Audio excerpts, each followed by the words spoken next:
اور میرے نبی پاک نے فرمایا گناہگار مومن بھی جب دعا کے لیے ہاتھ اٹھاتا ہے تو اللہ فرماتا ہے فرشتوں اسے خالی نہ لوٹانا، مجھے شرم آتی ہے اسے خالی، پر تو اٹھاتا ہی نہیں، تو اسے مناتا ہی نہیں، تو کبھی لپٹا ہی نہیں، تو نے کبھی کہا ہی نہیں کہ یا اللہ میں تجھے لے جاؤں حضرت سعد بن ابی وقاص کے پاس۔ قادسیہ کی جنگ ہو رہی تھی، کافر بلا رہا تھا آؤ اگر کوئی ہے تو آؤ مقابلے میں۔ حضرت سعد بن ابی وقاص نے گھوڑے دوڑا دیے، دشت تو دشت ہیں صحرا بھی نہ چھوڑے ہم نے، بحر ظلمات میں دوڑا دیے گھوڑے ہم نے۔ حضرت سعد بن ابی وقاص نے گھوڑے دوڑائے، آگے دریا آ گیا، کوئی پل نہیں، کوئی شے نہیں، اسلام کی عزت کا سوال ہے۔ حضرت سعد بن ابی وقاص نے ہاتھ اٹھائے اور کہا اے اللہ اگر تو موسیٰ کی نافرمان قوم کو رستہ دے سکتا ہے تو تو ہمارے دلوں کو جانتا ہے، ہم تو اپنے رسول کے فرما بردار غلام ہیں۔ آنا مہربانی کر کی اگر تو نے دل مسلم کی دل جوئی نہیں تو ہمیں تانا دیں گے بت کے مسلم کا خدا کوئی نہیں۔ کہا اے اللہ مہربانی فرما اگر تو حضرت وَإِذْ فَرَقْنَا بِكُمُ الْبَحْرَ فَأَنْجَيْنَاكُمْ وَأَغْرَقْنَا آلَ فِرْعَوْنَ، اگر تو حضرت موسیٰ کی قوم کے لیے دریا پھاڑ سکتا ہے تو ہم تو نبی پاک کے غلام ہیں۔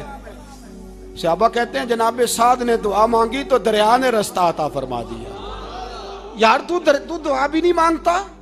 حضور نے فرمایا دعا صلاح المومن، دعا مومن کا ہتھیار ہے، تو نے یہ بھی چھوڑ دیا ہے۔ اب تو باتیں کر کے تبصرے کر کے ٹی وی دیکھ کے اپنی رائے قائم کر کے کمنٹس کر کے سو جاتا ہے، یہ بھی سوتا خشک ہو گیا، تو دعا تک نہیں مانگتا۔ فرماتے ہیں دعا مانگی تو دریا نے رستہ دیا، اور جب اس کنارے نکلے تو حضرت سعد کہنے لگے کسی کی کوئی شے تو نہیں رہ گئی دریا میں، کوئی چیز تو نہیں رہ گئی۔ ایک صحابی کہنے لگے پیالہ رہ گیا ہے، تو حضرت سعد فرمانے لگے او دریا ہمارا پیالہ واپس نہیں کر دیتا؟ تو کہتے ہیں کہ لہر آئی تو پیالہ بھی باہر پھینک گئی۔ او بھائی ہم اسی رسول کا کلمہ پڑھتے ہیں جن کا حضرت سعد بن ابی وقاص نے کلمہ پڑھا تھا، اور کسی جگہ میرے نبی پاک نے نہیں فرمایا اللہ صحابی کی سنے گا بعد میں آنے والوں کی نہیں سنے گا، کسی جگہ نہیں کہا۔ پر تو کشکولے دعا بھی نہیں اٹھاتا، مصیبت میں بھی اب یاد خدا ہم کو نہیں آتی، دعا منہ سے نہ نکلی جیبوں سے عرضیاں نکلی، تو یہ کام بھی نہیں کرتا۔ میرا دل کرتا تھا چلو اور کچھ نہ ہو مسجدوں میں اجتماعی دعا ہی ہو جائے، پر اس طرف بھی توجہ نہیں، وہاں بھی کہتے ہیں مولوی صاحب جلدی کرو گھر جانا ہے، اتنی لمبی دعا، اور کمنٹس کر رہے ہیں لوگ کہتے ہیں آپ اپنے گھر کی سوچیں۔ میرے بھائی دعا، صلاح الدین ایوبی فلسطین کی جنگ لڑ رہے تھے، خبر آئی کہ عیسائیوں کا ایک بحری بیڑا بحری جہاز اسلحہ لے کے آ رہا ہے، نیزے ہیں تلواریں ہیں تیر ہیں۔ صلاح الدین ایک بزرگ تھے، ان سے ملے تو کہنے لگے بابا جی آپ بھی دعا کرو۔ میں بھی دعا کرتا ہوں، مسلمانوں کے پاس پہلے اسلحہ نہیں، عیسائیوں نے اور منگا لیا ہے، کہیں ایسا نہ ہو مسلمانوں کے خلاف اتنا اسلحہ استعمال ہو۔ یہ بات کہی، بابا جی کو دعا کا کہا، خود مسجد اقصی میں ساری رات روتے رہے۔ صلاح الدین ساری رات، ہمارا حکمران جسے ربنا آتنا فی الدنیا پوری نہیں پڑھنی آتی، اور اب تو ایسے پیر آ گئے ہیں میدان میں جو سورہ فاتحہ سیدھی نہیں سنا سکتے الا ماشاءاللہ۔ ساری رات صلاح الدین ایوبی روتے رہے۔ وہ بزرگ کہتے ہیں میں بھی کونے میں تھا، پر جس درد سے اس نے دعا مانگی میں نہیں مانگ سکا۔ سویرے خبر آئی کہ دشمن کا وہ بحری بیڑا جو اسلحہ لے کے آ رہا تھا دریا میں غرق ہو گیا ہے۔ صبح خبر آئی تو وہ شخص ایک آگے بابا جی سے کہنے لگا بابا جی وہ بحری بیڑا دریا میں غرق ہو گیا، تو بابا جی رو پڑے، کہنے لگے دریا میں غرق نہیں ہوا، صلاح الدین ایوبی کی آنسوؤں میں غرق ہو گیا ہے، اس کے آنسوؤں میں غرق ہو گیا ہے، اس نے رب سے دعا ہی ایسی مانگی اس کے آنسوؤں میں۔ تو دعا بھی نہیں مانگتا میرے بھائی مسلمانوں کے لیے، تو دعا بھی نہیں مانگتا۔ امام حسین میدان کربلا میں تھے، ایک راوی کہتا ہے 3 دن پانی بند رہا ہے، روٹی بند رہی ہے، پر قرآن پاک کی تلاوت 1 منٹ کے لیے بھی بند نہیں ہوئی، دعا اور التجا 1 منٹ کے لیے بھی بند۔ حسین کے خیمے سے یہ آواز بار بار آتی رہی، یا اللہ استقامت بھی دے اور صبر بھی عطا فرما۔ دعا کا رستہ بند، تلاوت بند نہیں ہوئی، اللہ کی بارگاہ میں سجدے بند نہیں ہوئے، تو چھوڑ گیا، تو دعا تک نہیں مانگتا۔ دعا تو انقلاب برپا کر دیتی ہے، دعا تو حالات بدل دیتی ہے، دعا تو تبدیلی لے آتی ہے. کوئی بیٹھا ہوا مجھے دور دعا دیتا ہے, بس دعا دیتا, فقط دعا دیتا ہے. کوئی بیٹھا ہوا مجھے دور دعا دیتا ہے, میں ڈوبتا ہوں پر سمندر اچھال دیتا ہے. وہ بھائی تو دعا بھی چھوڑ گیا. پہلی بات آپ کی خدمت میں یہ ہے کہ جاگیں, مسلمان بنیں. دوسرا کچھ نہیں کر سکتے تو دعا تو کر سکتے ہیں نا. دعا کا رستہ اپنائیں. اور پھر میرے نبی پاک علیہ السلام نے 2 باتیں فرمائی, کان کھول کے سن لینا. 2 باتیں. حضور نے فرمایا ایک وقت آئے گا کہ میری امت کے خلاف کافر ایک دوسرے کو آوازیں دیں گے, آؤ مسلمانوں کو ماریں, آؤ مسلمانوں. تو صحابہ نے کہا یا رسول اللہ کیوں, ہم تھوڑے ہو جائیں گے؟ فرمایا نہیں, تم بہت زیادہ ہوں گے. 56 اسلامی ملک ہیں دنیا میں. کتنے بول کے بتانا ہے؟ اتنا سا برما ہے. کسی غیر مسلم کا کتا مر جائے تو یہ چیخ پڑتے ہیں, اور یہاں کہتی ہے اقوام متحدہ کہ جی وہ ہمیں داخل نہیں ہونے دے رہے. تو بند کرو پھر سلامتی کونسل, تحلیل کر دو, اقوام متحدہ ختم کرو. اگر تمہاری کو سنتا نہیں تو بنائی کیا ہے؟ صرف مسلمانوں کو پریشرائز کرنے کے لیے. اور ہمارے مسلمان بھیک مانگتے پھرتے ہیں, کہتا ہے کہا ہے ہم نے اقوام متحدہ سے. اب تم اپنے لیے کافر سے بھیک مانگو گے, کافر سے بھیک مانگو گے. میرے عزیز نبی پاک علیہ الصلوۃ والسلام نے فرمایا کافر ایک دوسرے کو بلائیں گے مسلمانوں کو مارے. یا رسول اللہ ہم تھوڑے ہوں گے. فرمایا بہت زیادہ ہوں گے. تو حضور کیا ہوگا؟ فرمایا تمہیں وہن ہو جائے گا. یا رسول اللہ وہ کیا ہے؟ فرمایا دنیا سے پیار ہو جائے گا, مرنے کو دل نہیں کرے گا. دنیا سے اور مرنے کو. اس وقت سمجھ لینا کافر تم پہ حاوی ہے. میں اپنا اندازہ کروں, آپ اپنا کریں. مجھے دولت سے کتنا پیار ہے اور آپ کو کتنا پیار ہے. جھاگ کے سنیں یہ لفظ رسول پاک کے صلی اللہ علیہ. حضور نے فرمایا جب تجھے دنیا سے پیار ہو جائے, دولت سے پیار ہو جائے, اقتدار سے پیار ہو جائے, اور جب تجھے موت بری لگنے لگے, تیرا مرنے کو دل نہ کرے, پھر کافر تیرے اوپر چڑھ آئے گا. آج دولت ہی تو رہ گئی ہے, باقی بچا کیا ہے؟ میں اکثر کہتا ہوں شادیاں نہیں ہوتی, تجارتیں ہوتی ہیں. لڑکی والے کہتے ہیں کہ لڑکا زیور کتنا ڈالے گا, لڑکے والے کہتے ہیں لڑکی جہیز کتنا لائے گی. تجارت, ہر جگہ دولت, ہر جگہ پیسہ, ہر جگہ سرمایہ. جہاں جس معاشرے میں تلاوت بکے, نعت بکے, تقریر بکے, اس سے زیادہ اور تباہی کا معاملہ کیا ہوگا؟ میرے عزیز میرے رسول پاک علیہ الصلوۃ والسلام کے صحابہ کے قریب دنیا داری آ سکی نہیں آئی. حضرت ابو بکر صدیق نے پانی مانگا تو لوگوں نے دودھ دیا, فرمایا پیچھے کرو.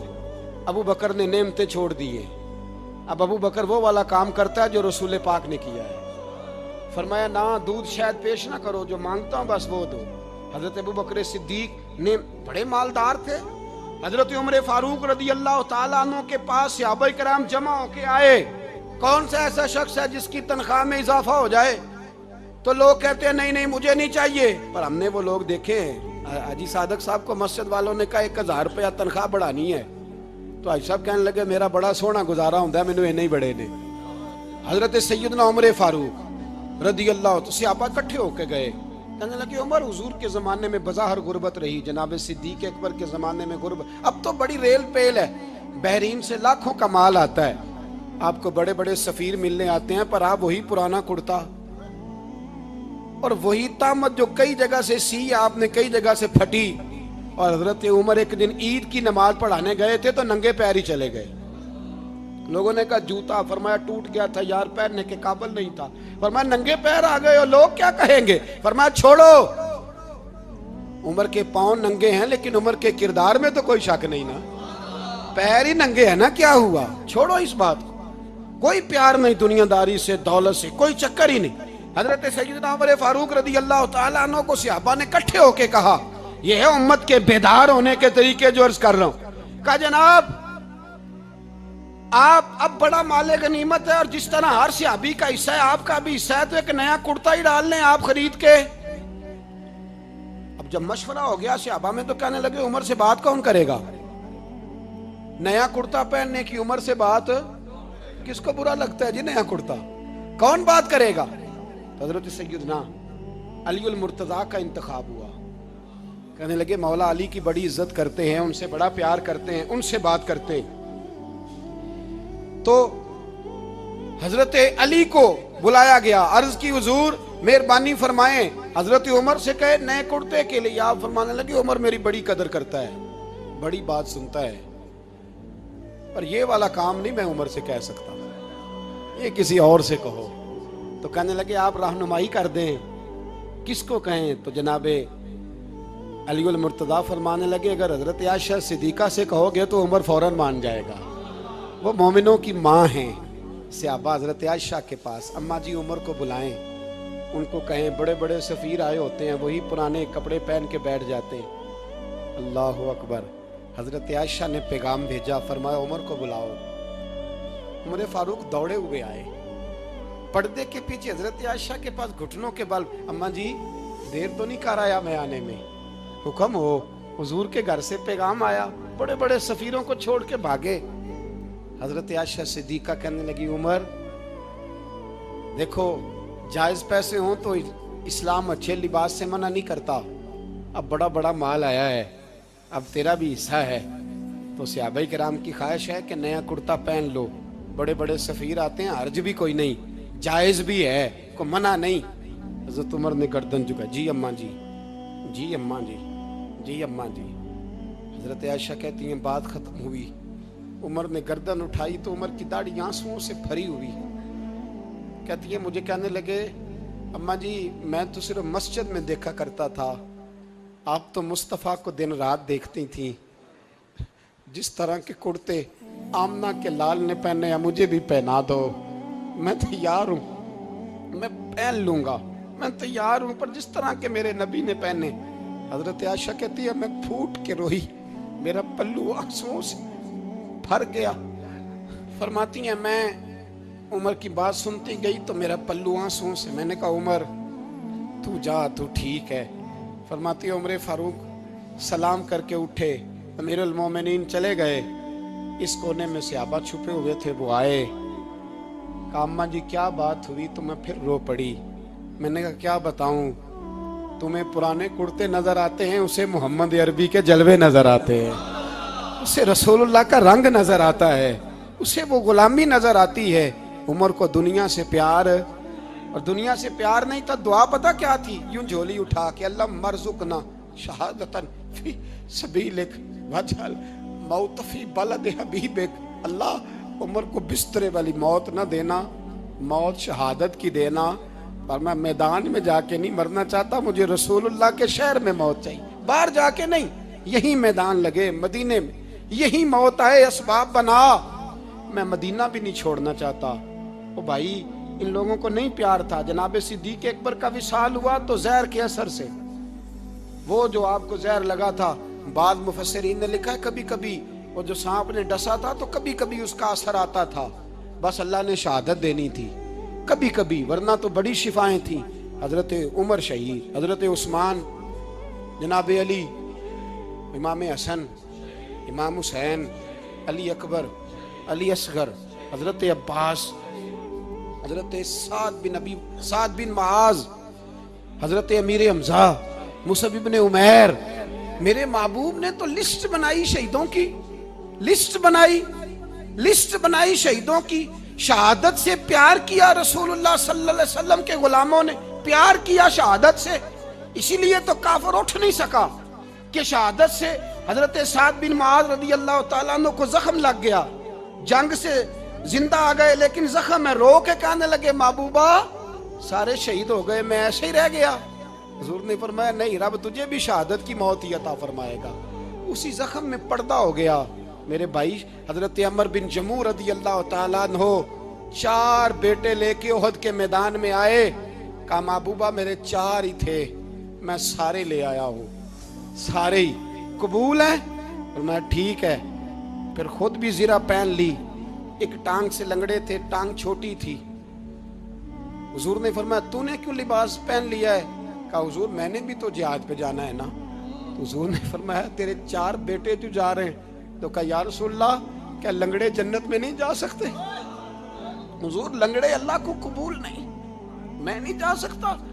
تو میرے نبی پاک صلی اللہ علیہ وسلم نے فرمایا نہیں، جنت تو تیرا انتظار کر رہی ہے۔ کہا حضور پھر میں بھی جاؤں گا، بچے جائیں گے تو میں بھی جاؤں گا۔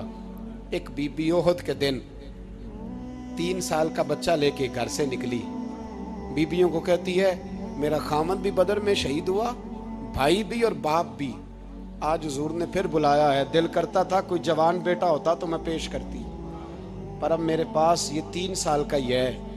بچہ لیا مدینے میں مسجد نبوی میں، حضرت بلال سے کہنے لگی 2 منٹ حضور کا دیدار چاہیے۔ نبی پاک آئے، کیسے آئی ہو؟ کہنے لگی محبوبہ میں شہید کی بیٹی، شہید کی بہن، شہید کی بیوہ ہوں، میرے پاس اب جوان تو کوئی نہیں، یہ 3 سال کا ہی ہے۔ حضور نے مسکرا کے فرمایا یہ کرے گا کیا کرے گا؟ کہنے لگی حضور سنا ہے اسلحہ تھوڑا ہے، ڈھال کی ضرورت ہے، لوہے کی ڈھال ہوتی تھی، جب تلوار آتی تھی تو آگے کی جاتی تھی۔ کہا محبوبہ میرا شہید کی اماں بننے کو بڑا دل کرتا ہے، یہ میرا 3 سال کا لے جاؤ، جب تیر آپ کی طرف آیا تو میرا بیٹا آگے کر دینا، یہ ڈھال کا کام تو دے گا نا۔ ہنستے ہوئے محبوب کی آنکھوں میں آنسو آئے، بچے کو پکڑ کے سینے سے لگایا، ماتھا چوما، فرمایا جا تیرے ساتھ وعدہ ہے قیامت کے دن تجھے شہید کی اماں کہہ کے ہی پکارا جائے گا، وعدہ ہے تیرے ساتھ تجھے شہید کی۔ میرے بھائی مرنے کو دل ہی نہیں مسلمان۔ میرے نبی پاک صلی اللہ علیہ وسلم نے فرمایا جس کے دل میں کبھی شہادت کی آرزو پیدا نہیں ہوئی، اس کے سینے میں دھڑکنے والا دل مومن کا ہے ہی نہیں، وہ تو منافق ہے۔ جو کبھی دین کے رستے میں شہید ہونے کو، میرے بھائیوں دین کو بڑی ضرورت ہے، بڑی ضرورت ہے، بڑی۔ اے خاصائے خاصان رسول وقت دعا ہے، امت پہ تیری آ کے عجب وقت پڑا ہے۔ وہ دین جو بڑی شان سے نکلا تھا وطن سے، پردیس میں وہ آج غریب الغربا ہے۔ فریاد ہے اے کشتی امت کے نگہباں، بیڑا یہ تباہی کے قریب آن لگا ہے۔ اور ایک شاعر قلم توڑ گیا، کہنے لگا تجھ سے فریاد ہے اے گنبد خضرا والے، تجھ سے فریاد ہے اے گنبد خضرا والے، کعبے والوں کو ستاتے ہیں کلیسا والے، تجھ سے فریاد اے گنبد خضرا۔ اپنے اندر دین کا درد پیدا کرو، ذوق پیدا کرو، مسلمان بن کے جینا سیکھو۔ جب کوئی برادری پوچھے تو کہو میں محمدی ہوتا ہوں، میں مصطفی ہوتا ہوں، میں رسول اللہ کا غلام ہوتا ہوں، میں پہلے مسلمان ہوں، باقی کچھ بعد میں ہوں۔ خدا را اپنے گھر میں پردہ کراؤ، خدا را رزق حلال کھاؤ، اگر پردے نہ ہوں رزق حلال نہ ہو تو جذبہ جہاد پیدا نہیں ہوتا۔ خدا را اپنے اندر انقلاب برپا کرو، دین کے لیے جینا سیکھو۔ دین بڑا تڑپتا ہے، دین بڑا روتا ہے۔ رسول اللہ آج تجارت کرنے والے ملتے ہیں، آج سیاست کرنے والے ملتے ہیں، دین والے نہیں ملتے، دین کے درد والے نہیں ملتے۔ اپیل ہے آپ سے، آج رات 2 نفل پڑھ کے اور کچھ نہ ہو سکے تو مسلمانوں کے لیے دعا ضرور کر دینا، ان کے لیے دعا ضرور کر دینا۔ اپنے آپ کو بیدار کرو، بیدار کرو۔ بھئی ہم تو آج تک اس لیے ڈر رہے ہیں کہ ہمارا چہرہ ہی نبی پاک جیسا نہیں بن سکا، تو داڑھی رکھنے میں بھی ہم ڈرتے ہیں، نمازی بننے، مسجد آباد کرنے میں، مسلمان کہلانے میں بھی تک خوف ہے۔ تو بتلاؤ نا اس سے آگے بات کب چلے گی؟ جہاد کی بات تو بڑی آگے جا کے ہے۔ بدل جاؤ، رسول اللہ کا غلام بن کے جینا سیکھو، نبی پاک صلی اللہ علیہ وسلم کی غلامی کا پٹا اپنے گلے میں ڈالو۔ یہی امام حسین کی سوچ ہے، یہی امام علی مقام کا پیغام ہے، اس کو کبھی فراموش نہ کرنا۔ امام حسین ہمیں بتا گئے سارا کچھ لٹ جائے پر دین کے اندر کوئی نقص واقعہ نہ ہونے پائے، کوئی شرابی، کوئی بے ایمان، کوئی لٹیرا کبھی اس کے سپورٹر نہ بننا۔ ہمیشہ وہ کسی شاعر نے کہا تھا ہم سے نہ رقم ہوں گے قصیدے یزید کے، کسی نے کہا کسی ظالم نے میری سپورٹ کر، میری بات کر، تو اس نے کہا ہم سے نہ رقم ہوں گے قصیدے یزید کے، کیونکہ ہم لوگ تو حسین کے سیرت نگار ہیں، ہم لوگ تو حسین کے سیرت نگار ہیں۔ یہ محرم کے جو دن ہے یہ انقلاب کے دن ہے، رونے پیٹنے کے نہیں، انقلاب کے دن، جذبوں کی بیداری کے دن، ظلم کی آنکھوں میں آنکھیں ڈالنے کا جذبہ پیدا کرنے کے دن۔ اس کو اسی رنگ میں لو۔ اے خالق کائنات، اپنے محبوب کی امت پہ رحم فرما اور اپنے فضل سے ہمیں دلوں میں جذبہ جہاد اور شوق شہادت عطا فرما. آخر دعوانا ان الحمد. 2 منٹ کے